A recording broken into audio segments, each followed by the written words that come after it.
Bom, pessoal, dando continuidade ao assunto de codificadores e decodificadores, nesse vídeo nós vamos falar sobre alguns códigos diferentes dos que vimos na aula, nos vídeos passados e vamos trabalhar em cima de alguns projetos de codificadores e decodificadores. Então, o primeiro ponto é sempre lembrar que um codificador, o meu encoder, ele vai para realizar o processo de codificação. Tá? Então, ele pega um item de informação e vai transformar isso numa palavra código.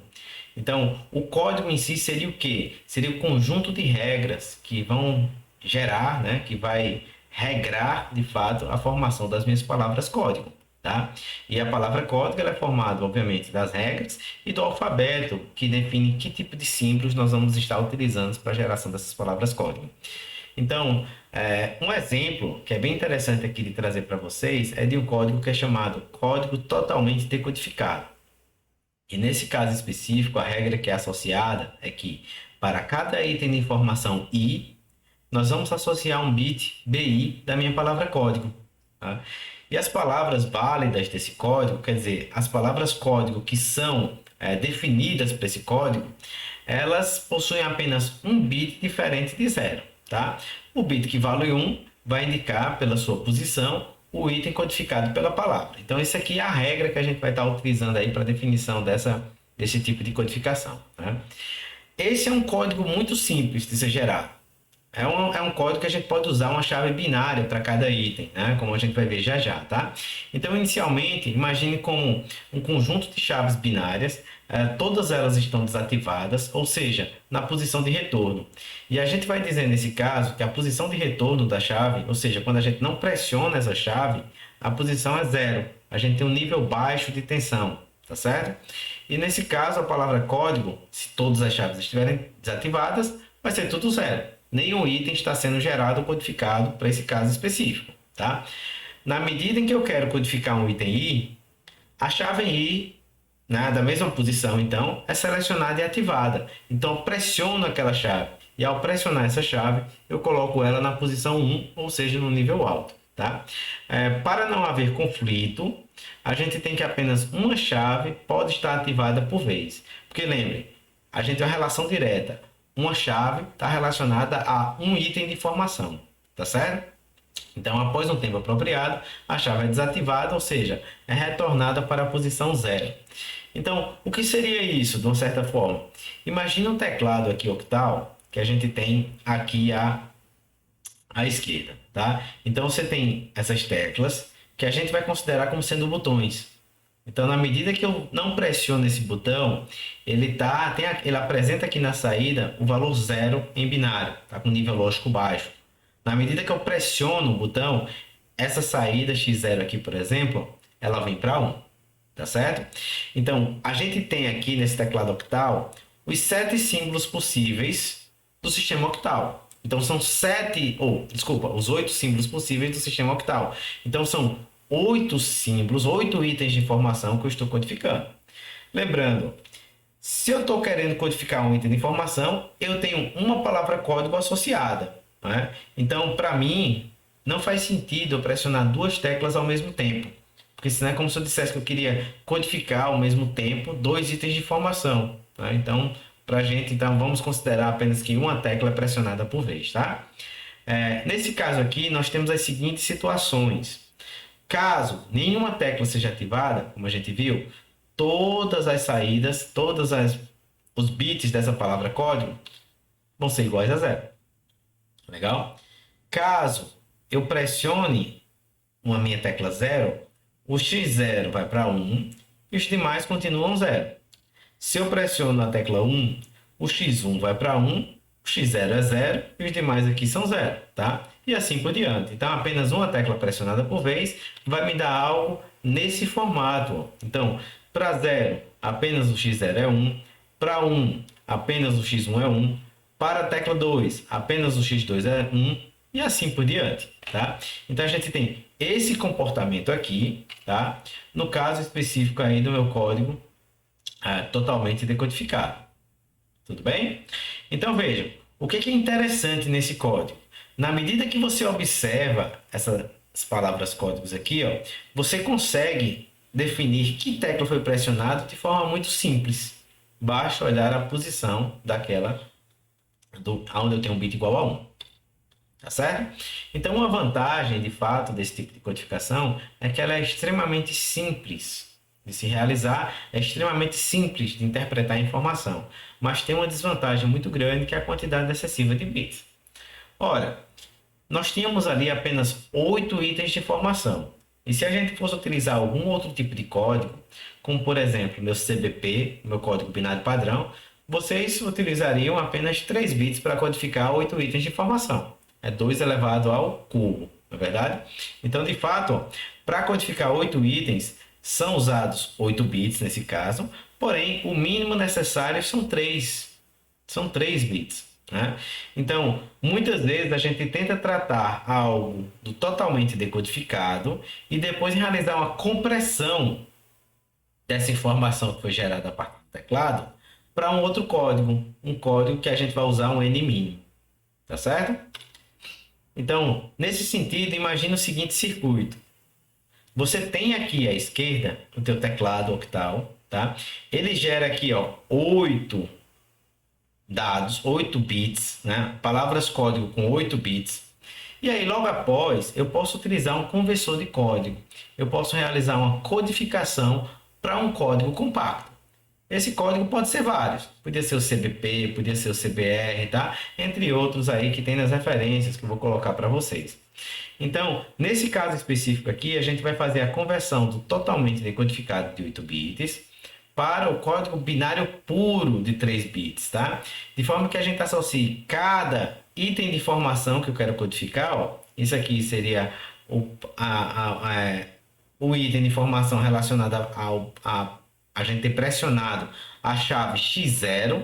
Isso aqui, a ter pressionado a chave X1 e assim por diante, tá? Eu vou associar a uma palavra do meu código, né? Compacto. Então, que palavra é essa? Ora, uma forma simples de fazer é você realizar de fato na ordem crescente. Então, eu vou dizer, se eu pressionar X0, eu vou gerar no código totalmente decodificado essa palavra aqui, ó. Todos os bits 0, exceto o X0. E aí, para codificar essa informação de forma mais compacta, eu vou associar isso à palavra 000. Tudo bem? Então, ó, toda vez que você verificar 000 no código compacto, isso vai ser equivalente no código totalmente decodificado, né? 00000001, que é relacionado a ter pressionado lá, ao usuário ter pressionado a chave X0. E assim vai acontecer para todos os outros casos, todas as linhas, tá? Então, veja. Qual é o ponto aqui que é importante de chamar a atenção?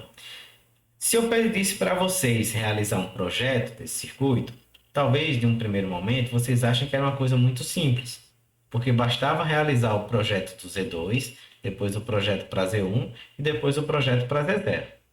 O ponto aqui que talvez ainda não tenha chamado a atenção de vocês é que eu tenho 8 bits de entrada. 8 bits de entrada. E quando eu tenho uma tabela verdade, que eu quero fazer meu projeto de circuito, né? O que é que eu faço, basicamente? Eu expresso todas as possibilidades de entrada. E se eu fosse expressar isso, obviamente isso aqui se tornaria impraticável, tá? Teria 2 elevado a 8, né, linhas. Então, tem uma forma um pouquinho mais interessante da gente trabalhar. Então, imagine o seguinte. Imagine que a gente tenha, de fato, né, o meu X7, X6, né? X5, X4, X3, X2, X1 e X0. Então, isso aqui são minhas entradas, tudo bem? E aí, associado a essas entradas, eu vou ter o que, basicamente? Eu tenho minhas 3 saídas. As saídas, para manter o mesmo nome, né? Eu chamei ela de Z2, Z1 e Z0, tá? As palavras válidas, né? É uma relacionada ao item X0. Então, eu pressionar a tecla X0. Outra palavra código associada ao item X1. Então, pressionei a 1. Né? E assim por diante, tá?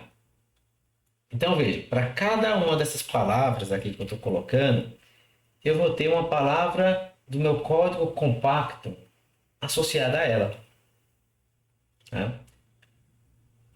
De forma que agora a gente vai verificar uma outra forma aqui de projetar esse circuito. Então vamos só encerrar isso aqui.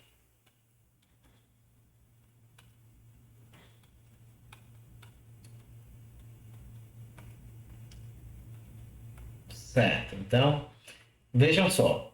A associação que nós fizemos foi na ordem crescente de valores em binário, né? Então nós tínhamos exatamente essa relação aqui com cada uma das palavras código geradas pelo meu código totalmente decodificado. 1, 0 e finalmente todos os bits aqui iguais a 1. Então, pessoal, olhando para essa situação aqui, tá? Eu posso trabalhar de forma diferente. Tem duas formas basicamente aqui que eu poderia tentar elaborar esse tipo de código, tá? Esse tipo de circuito.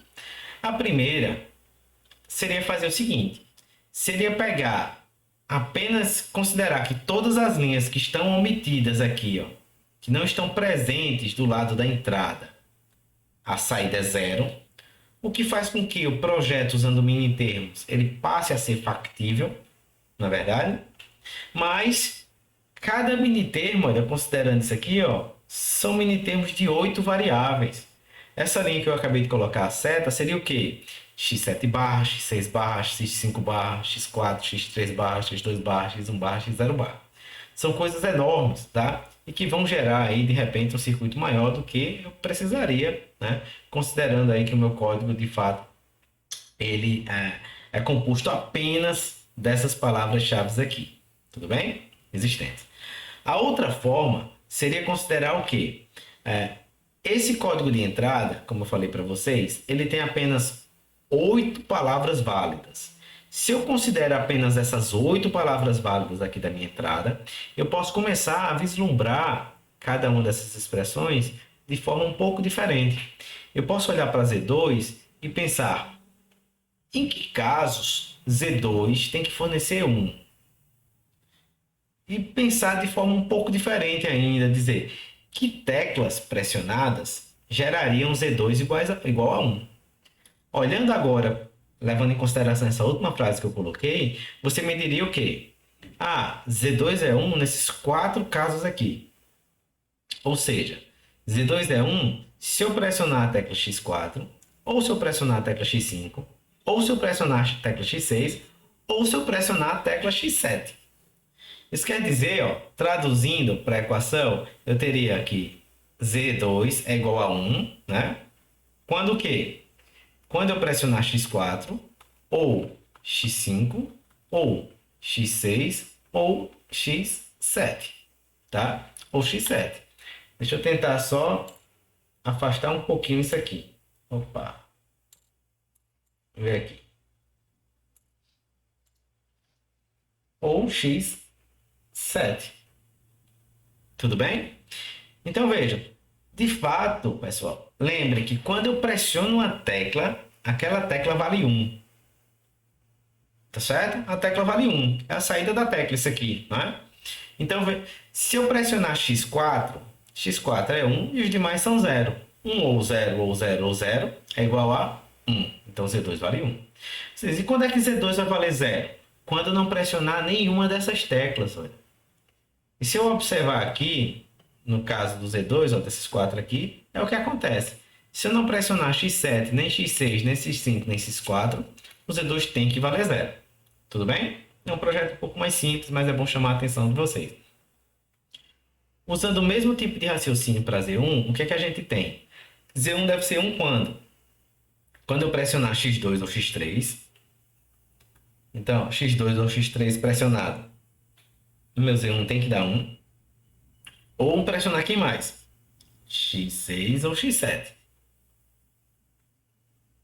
Ou X7. Tudo bem? E finalmente, ó, no caso do Z0, Z0 deve ser 1 quando? Quando eu pressionar, olha, X1 ou X3, que está aqui, olha, ou X5, tá? Ou X7. Tá certo? Aí veja, será que esse raciocínio ele funciona de fato? a gente pode pensar e verificar colocando alguns valores de entrada. Se eu não pressionar, se eu pressionar x0, por exemplo, o que é que vai acontecer com essas expressões? Lembrando, apenas uma chave é pressionada por vez, tá certo? Apenas x0 vale 1, todos os outros x, nesse caso, vale 0. Se eu observar essa primeira expressão, ela vai ser avaliada para 0. Essa segunda, ó, vai ser avaliada para 0, né? 0, 0, 0, 0. E essa última aqui também vai ser avaliada para 0. Então, para esse caso aqui, de pressionar o x0, eu tenho na saída z2 igual a 0, z1 igual a 0, z0 igual a 0, que é exatamente o conteúdo aqui dessa linha. Legal? Se eu pressiono a tecla x4, o que é que vai acontecer? Ora, z2, ó, ele vai ser avaliado para 1, tá? z1 vai ser avaliado para 0, não contém x4, ó. E z0 vai ser avaliado para 0, porque não contém também x4. Então, pressionando x4, eu vou ter z2 igual a 1, z1 igual a 0 e z0 igual a 0, que é essa linha aqui, ó, que tem exatamente a relação direta com a palavra código relacionada ao pressionamento, quando a gente pressiona o x4. Tudo bem? E se eu pressionar o 7? Ora, o 7, o meu Z2 vai ser avaliado para 1. Eu tenho o x7 aqui, ó. O Z1 vai ser avaliado para 1 e o Z0 vai ser avaliado para 1. Ou seja, a palavra que vai sair desse codificador vai ser Z2 igual a 1, Z1 igual a 1, Z0 igual a 1, que é o correspondente também a essa linha. Então, o que a gente observa, né, é que, de fato, essa expressão aqui, ó, que é muito mais simples do que utilizar esses mini termos enormes, tá? Elas geram a saída associada a esse código compacto. Tá certo? Aí, vejam, isso funciona muito bem se a gente considerar, tá, que esse código aí, ele na entrada do meu codificador, eu vou ter apenas as palavras código válida, né? Ou seja, apenas um bit é pressionado por vez. Se eu pressiono mais de um bit, a coisa complica.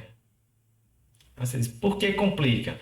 Ora, se eu pressionar X1 e X2, se o meu usuário não respeitou isso, ou não coloquei uma proteção anterior ao meu codificador, né? Se eu pressionar X2 e X1, por exemplo, o que é que vai acontecer? Esse circuito continua funcionando, mas agora X2 vale 1 e X1 vale 1. Olhando para a avaliação aqui, ó, eu teria esse aqui avaliaria para 0, o meu Z2, o Z1, ó, avaliaria para 1 e o meu Z0 para 1.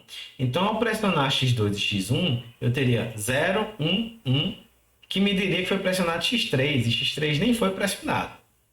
Deixa eu notar. Geraria a palavra código associada a X3, X3 nem foi pressionado. Então, quando a gente fez essa simplificação, a gente fez uma consideração de que na entrada eu tenho apenas palavras código válidas. E para isso, obviamente, a gente tem que ter algum circuito de garantia que isso, de fato, né, que cheque para saber se aquela é uma palavra código válida e que a gente vai observar nos próximos vídeos como fazer isso.